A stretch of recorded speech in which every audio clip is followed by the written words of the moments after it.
नमस्कार। आज के इस वीडियो में हम एनडीए के बारे में संपूर्ण जानकारी लेंगे कि एनडीए होता क्या है, इसके लिए एलिजिबिलिटी क्या है, कौन इसको अप्लाई कर सकता है, इसका सिलेबस क्या होता है, एग्जाम का पैटर्न क्या होता है, सारी बातों पर हम यहाँ पर डिस्कशन करेंगे। इंपॉर्टेंट मैं आपको बात बता दूं कि पिछले वर्ष तक केवल मेल कैंडिडेट ही इसको अप्लाई कर सकता था, लेकिन पिछले वर्ष से अनमेरिड मेल और फीमेल दोनों भी इसको अप्लाई कर सकते हैं, यानी कि यह वीडियो मेल और फीमेल दोनों के लिए लाभदायक हो सकता है।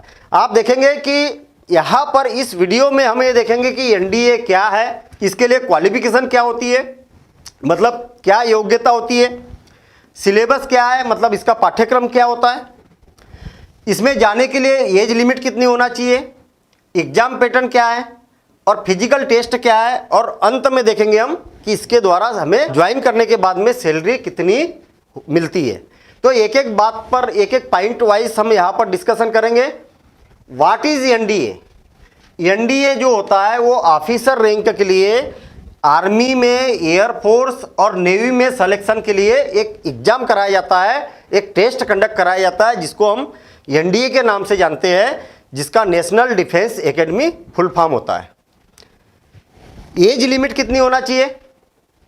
तो एक जो इसकी एज लिमिट है वो 16.5 ईयर से लेके 19.5 ईयर, मतलब 16.5 वर्ष से लेके 19.5 वर्ष के बीच में हम इसको अप्लाई कर सकते हैं। लेकिन कंडीशन है कि जब डेट ऑफ नोटिफिकेशन निकलेगा, इसका कहने का मतलब जो इसकी ऑफिशियल साइट है, ऑफिशियल साइट की लिंक डिस्क्रिप्शन में दी हुई है, जो ऑफिशियल साइट है उस पर एक नोटिफिकेशन आता है, वैकेंसी आती है, और उस वैकेंसी जब आएगी, नोटिफिकेशन की डेट रहेगी, तब आप 16.5 वर्ष के 16.5 ईयर के हो जाना चाहिए, और डेट ऑफ ज्वाइनिंग रहेगी उस डेट को आप 19.5 ईयर से ज़्यादा नहीं होना चाहिए। कहने का मतलब ये 3 साल का ड्यूरेशन है, जो कि काफ़ी बड़ा ड्यूरेशन है, और इसी ड्यूरेशन के बीच में आपका ये काम होना चाहिए, एग्जाम का फॉर्म भरना और आपका सिलेक्शन होना। एनडीए की एलिजिबिलिटी क्या है? तो ये बड़ी महत्वपूर्ण है, इस बात को जरा गौर से समझिएगा। सबसे पहली बात तो अनमेरिड होना चाहिए तीनों के लिए। यहां पर हम 3 की बात कर रहे हैं, एक तो आर्मी, एक नेवी है और एयरफोर्स है। 3 एकेडमी है, यहां पर 3 डिपार्टमेंट है अलग अलग। आर्मी के लिए क्वालिफिकेशन थोड़ा सा परिवर्तन है और ये दोनों के लिए सेम है, तो हम थोड़ा सा कॉमन सी बातें करते हैं। पहली कंडीशन तो तीनों के लिए ये होती है कि अनमेरिड होना जरूरी है। तीनों में मेन अप्लाई कर सकते हैं और वुमेन भी अप्लाई कर सकते हैं, मतलब महिलाएं और पुरुष दोनों अप्लाई कर सकते हैं। दोनों के लिए क्वालिफिकेशन होती है 12th पास होना चाहिए, 12th पास होना चाहिए, 12th पास होना चाहिए। तीनों के लिए सेम क्वालिफिकेशन है। यदि हम आर्मी की बात करेंगे तो आर्मी के लिए आपका 12th क्लास में आर्ट भी हो सकता है, या कॉमर्स भी हो सकता है, या साइंस स्ट्रीम भी हो सकती है। कहने का मतलब आर्ट, कॉमर्स और साइंस स्ट्रीम तीनों लोग इसको अप्लाई कर सकते हैं। 12th पास होना चाहिए इस स्ट्रीम में। स्टेट बोर्ड या सेंट्रल बोर्ड। स्टेट बोर्ड का मतलब ये हुआ कि चाहे बिहार बोर्ड हो, चाहे यूपी बोर्ड हो, चाहे मध्य प्रदेश बोर्ड हो, या छत्तीसगढ़ बोर्ड हो, कोई भी बोर्ड हो, स्टेट बोर्ड से भी बच्चा पास हो सकता है या सीबीएसई से भी पास हो सकता है।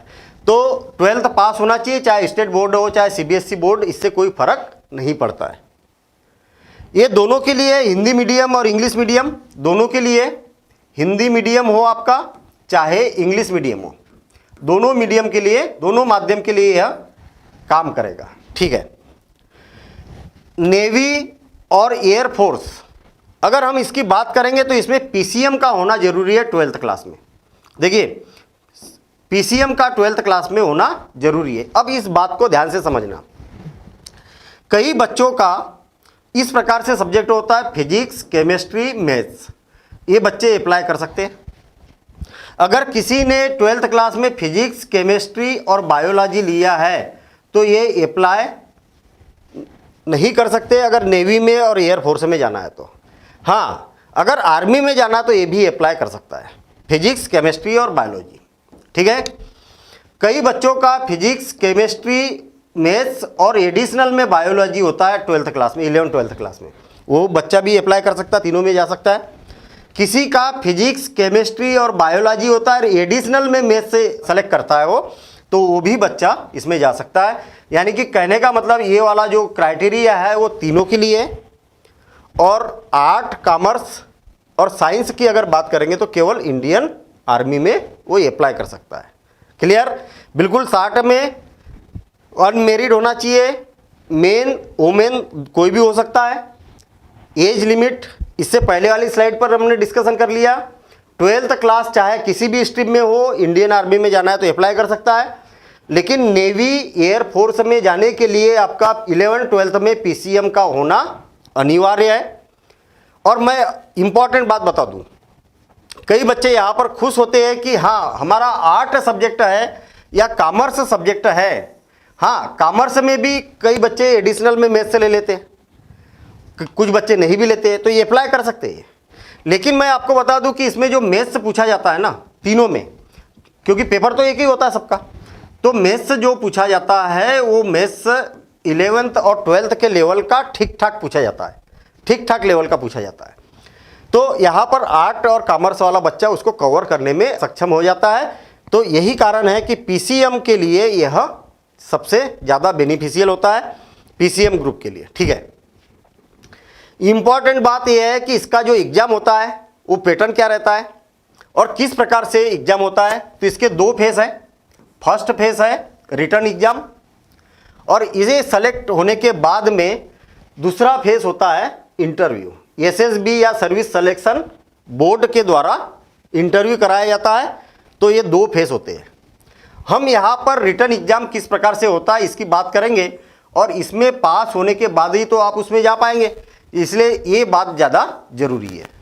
रिटर्न एग्जाम की बात करेंगे तो 2 पेपर होते हैं इसके। एक होता है प्योर मैथ्स का और दूसरा होता है general awareness test.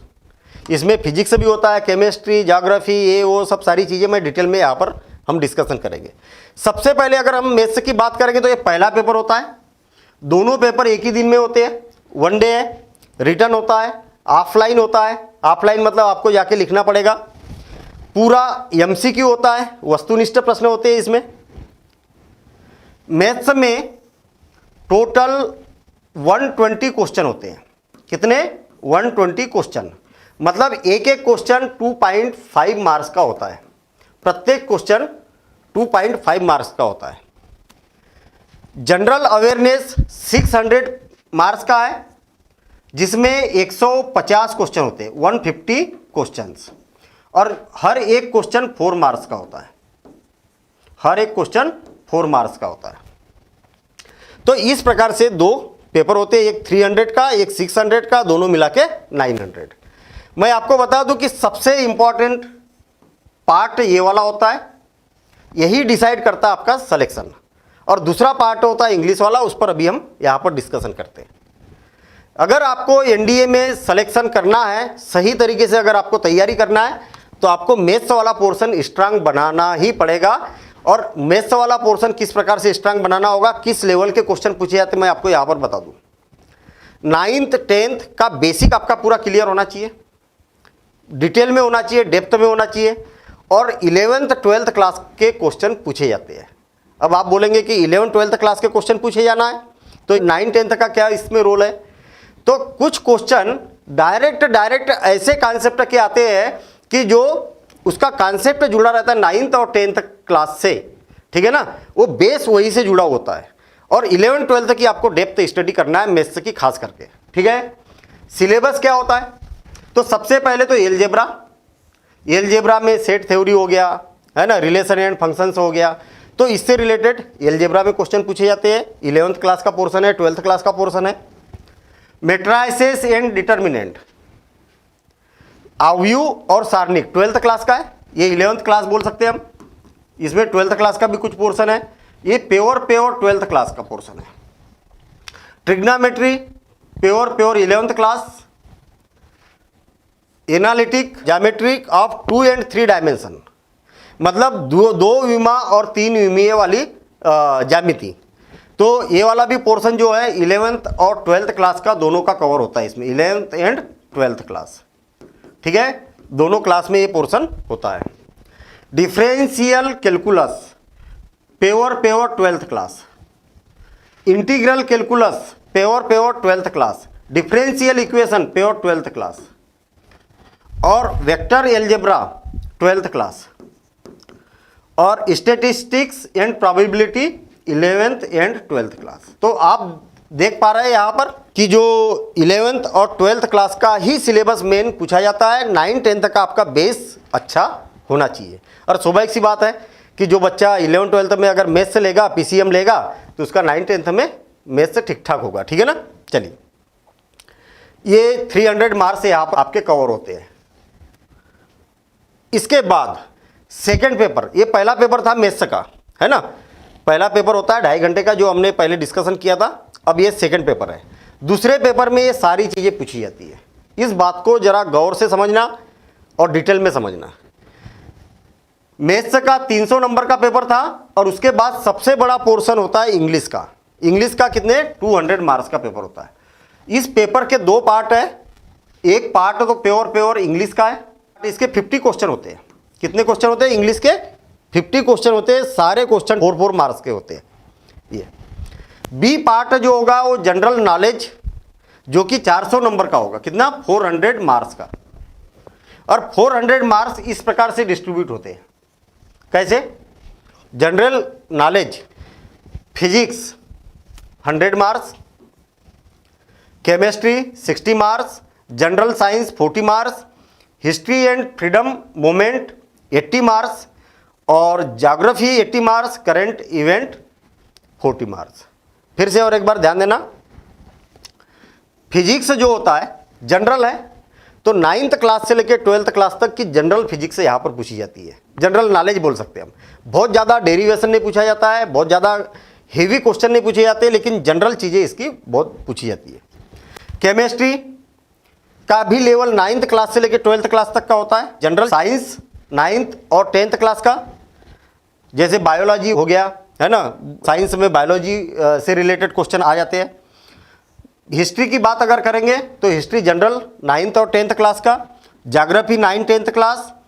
Current event है, वो करंट इवेंट नेशनल इंटरनेशनल, जो भी अभी तत्काल में जो न्यूज़ वगैरह आती है ना, कि अभी यहाँ पर ये हुआ, यहाँ पर ये हुआ, नेशनल भी हो सकती है और इंटरनेशनल भी हो सकती है। तो इस पर भी आपको ध्यान देना चाहिए। यदि सबसे पहली अगर हम बात करें यहाँ पर, अगर एनालिटिक अगर बात करेंगे, तो 300 तो प्योर मैथ्स के हो गए। ये अगर आपने अच्छा कवर कर लिया, 200 इंग्लिश के कवर कर लिया, इंग्लिश, ठीक है। और उसके बाद में फिजिक्स कर लिया 100 फिजिक्स, तो कितना हो गया? ये 600 हो गया। फिर बाकी का जो बचा हुआ है ये वाला 40 मार्क्स 80 मार्क्स 40 मार्क्स 80 मार्क्स, ये वाला आप इसमें कवर कर सकते हैं। लेकिन ये बात अगर आपने अच्छे से कवर कर लिए तो एनडीए आप फेस होने की संभावनाएं बहुत ज़्यादा आपकी बढ़ जाती। इसके लिए फिजिकल टेस्ट के लिए आपकी हाइट कितनी होना चाहिए?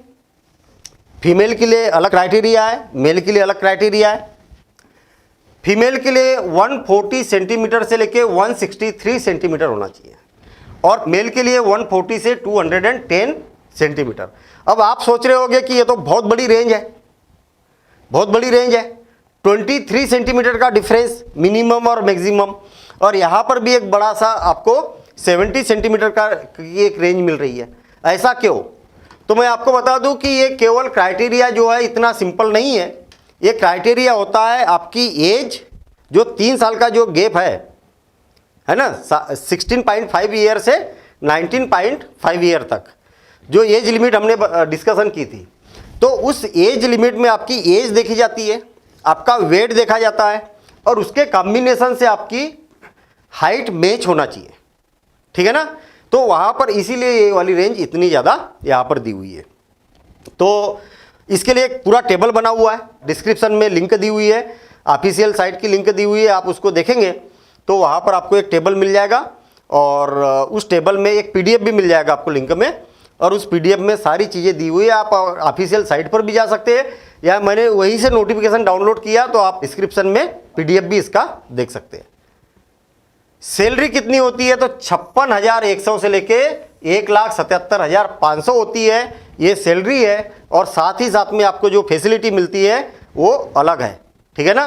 तो ऑफिसर रैंक के लिए अगर आपको एनडीए करना है, चाहे आर्मी विंग हो सकती है या एयरफोर्स हो सकता है या नेवी हो सकता है, तो आप किसी में भी आप जाना है तो आपको प्रॉपर तरीके से तैयारी यहाँ पर करना होगा। प्रॉपर तरीके से तैयारी मतलब 9th 10th, अगर आप 11th 12th क्लास में है तो 11th 12th पर ज़्यादा कंसंट्रेट करें, ठीक है ना। तो ये जो आपका एकेडमिक होता है, एकेडमिक की तैयारी के साथ ही साथ में इसकी तैयारी आपकी हो जाती है। ऐसे एक्स्ट्रा एफर्ट्स करने की भी आपको आवश्यकता नहीं होती है। बस आप इसके एनडीए के लेवल के क्वेश्चन पेपर जो होते हैं उसकी आप प्रैक्टिस कर सकते हैं। क्वेश्चन पेपर किस प्रकार से आते हैं इसकी आप प्रॉपर प्रैक्टिस करेंगे तो आसानी से आप एनडीए फेस कर सकते हैं। तो थैंक यू, आज के लिए इतना ही। और आपको ये वीडियो जैसा भी लगा आप कमेंट्स में आप लिख सकते हैं। और यदि आपको ऐसा लगे कि किसी टॉपिक पर या और किसी एग्जाम पर आपको जानकारी चाहिए तो आप कमेंट्स में लिख सकते हैं, उससे रिलेटेड हम आपको वीडियो जरूर देंगे। वीडियो अच्छा लगा तो आप लाइक कर सकते हैं, वीडियो को दोस्तों को शेयर कर सकते हैं और चैनल को सब्सक्राइब कर सकते हैं अगर आपने सब्सक्राइब नहीं किया है तो। Thank you.